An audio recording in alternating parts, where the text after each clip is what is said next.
तो question number है, ये जैम कंप्यूटर एप्लीकेशन 2007 में आया था और ये क्वेश्चन नंबर 75 है।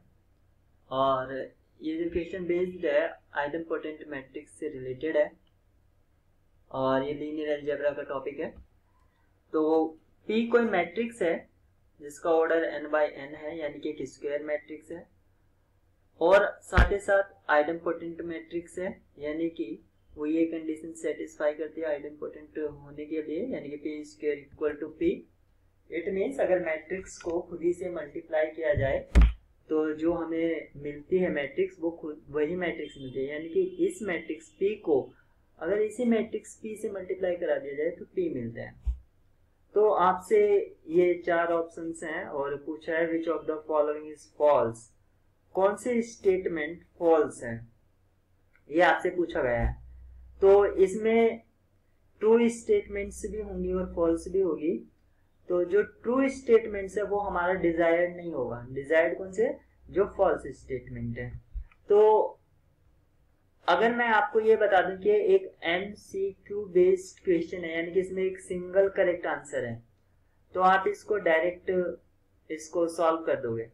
और अगर मैं ये बोल दूं कि MSQ है तो हो सकता है कि दो ऑप्शंस ट्रू हो, तीन ऑप्शंस ट्रू हो या चारों के चारों ट्रू हो, तो तभी थोड़ा इसका लेवल इंक्रीज हो जाता है। अगर इसी क्वेश्चन में ये ना बताया जाए कि ये MCQ है या MSQ है, तो हम इसके वन बाय वन इसको चेक करेंगे। इसका ए पार्ट चेक करते हैं सबसे पहले। तो ए पार्ट में कहा है कि P transpose is idempotent.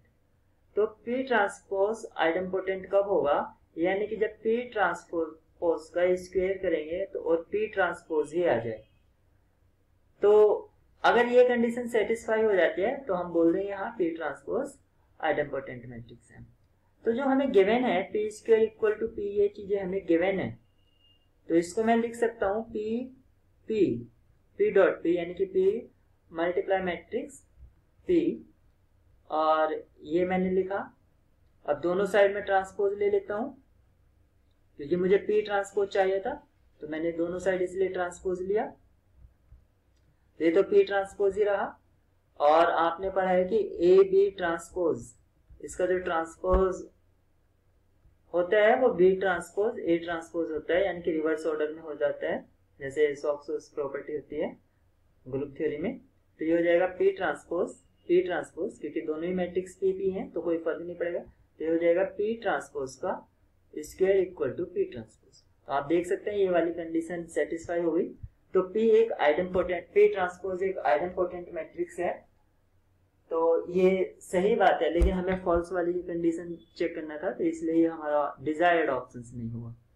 The possible eigen values of P are 0 और 1, क्योंकि यहाँ पर हमें P का कोई ऑर्डर नहीं दे रखा कि 2 by 2 है, 3 by 3 है, यहाँ पर फिक्स है, अदरवाइज हम इसको बता देते हैं इजीली। तो आइगन वैल्यूज क्या है? तो P square equal to P, यानी कि जो मैट्रिक्स है वो ये कंडीशन सेटिस्फाई कर रही है। और कैले हैमिल्टन थ्योरम से हमने पढ़ा है कि जो मैट्रिक्स होती है वो कैरेक्टरिस्टिक इक्वेशंस को सेटिस्फाई करती है। तो इसका जो कैरेक्टरिस्टिक इक्वेशन होगा वो होगा lambda square to lambda, it means lambda square minus lambda equal to 0। तो यहां से आ जाएगा लैम्डा और लैम्डा माइनस 1 इक्वल टू 0। तो लैम्डा इक्वल टू 0 और लैम्डा इक्वल टू 1। तो 0 और 1 ये इसके दो रूट्स आ गए हैं। तो इसने पूछा है कि the possible eigen values of P are 0 और 1। यस, यहाँ पर ये पॉसिबल आइगन वैल्यूज हैं 0 और 1 में। तो ये स्टेटमेंट भी हमारी ट्रू हो गई, लेकिन हमें चाहिए थी फॉल्स वाली, तो इसलिए ये भी डिजायर्ड नहीं है। The non diagonal entries of P can be 0। Yes, अब आपसे ये पूछा गया है कि जो नॉन डायगोनल एंट्रीज है क्या वो 0 हो सकती है? हाँ, अगर हम सिंपल सी बात होती है, जब किसी का हमें काउंटर एग्जांपल देना होता है तो 2 by 2 में इजी होता है। तो आइडेम्पोटेंट मैट्रिक्स में अगर मैट्रिक्स 2 by 2 है तो ये नेसेसरी है कि जो मैट्रिक्स है क्या तो वो डायगोनल मैट्रिक्स हो या उसका ट्रेस 1 हो। तो ट्रेस 1 होने के लिए हम लिख लेते हैं 0 1 और यहां पर 1 ले लेते हैं। तो ये एक मैट्रिक्स है जिसको मैं P बोल देता हूं, और मैं देखता हूं कि P का स्क्वायर P आता है क्या। तो इसका स्क्वायर करेंगे, यानी कि इसको इसी से मल्टीप्लाई कराएंगे, तो ये फर्स्ट रो फर्स्ट कॉलम तो 0, फर्स्ट रो सेकंड कॉलम यानी कि 1, सेकंड रो फर्स्ट कॉलम 0 और ये 1। तो yes, P square equal to P की कंडीशन सेटिस्फाई हो रही है। तो यानी कि हमें एक मैट्रिक्स ऐसा मिल रही है जो आइडेंपोटेंट है और इसका जो नॉन डायगोनल एलिमेंट है वो 0 हो सकता है। तो ये स्टेटमेंट भी हमारी ट्रू हो गई, लेकिन हमें फॉल्स वाली चाहिए थी, इसलिए ये डिस्कार्ड हो गई।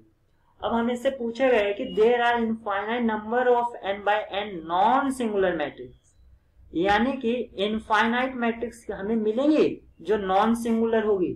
तो आइडेंपोटेंट मैट्रिक्स के लिए आपको एक बात याद रखनी चाहिए कि एक आइडेंटिटी मैट्रिक्स ही नॉन सिंगुलर होती है, एक आइडेंटिटी मैट्रिक्स ही नॉन सिंगुलर होती है। अदरवाइज जो भी आइडेंपोटेंट मैट्रिक्स होगी वो सिंगुलर होती है। तो इसके अलावा कोई भी और नहीं होती है।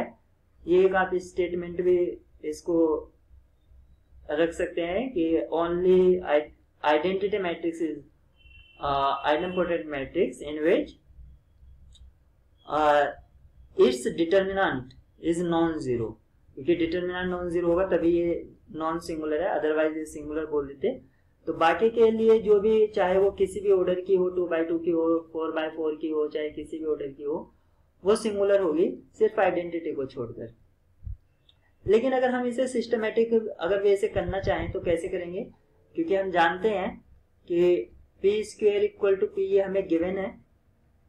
और अगर मैं ये मान लूं कि P if it is possible कि पी हमारा नॉन सिंगुलर है, नॉन सिंगुलर यानी कि इसका डिटर्मिनेंट नॉन इक्वल टू 0 है, तो ये क्या होगा, इसका इनवर्स एग्जिस्ट करेगा, यानी कि पी इनवर्स एग्जिस्ट।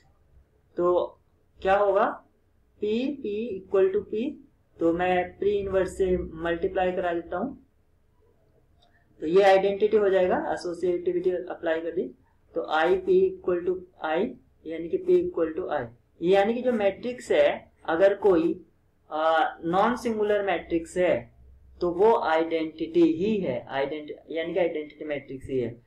तो हमें यहाँ पर जो पूछा गया है इनफाइनाइट मैट्रिक्स, तो दिस स्टेटमेंट इज फॉल्स, तो यही हमारा राइट चॉइस होगा। तो यानी कि इसमें एक ही करेक्ट ऑप्शन था, ऑप्शन से डी।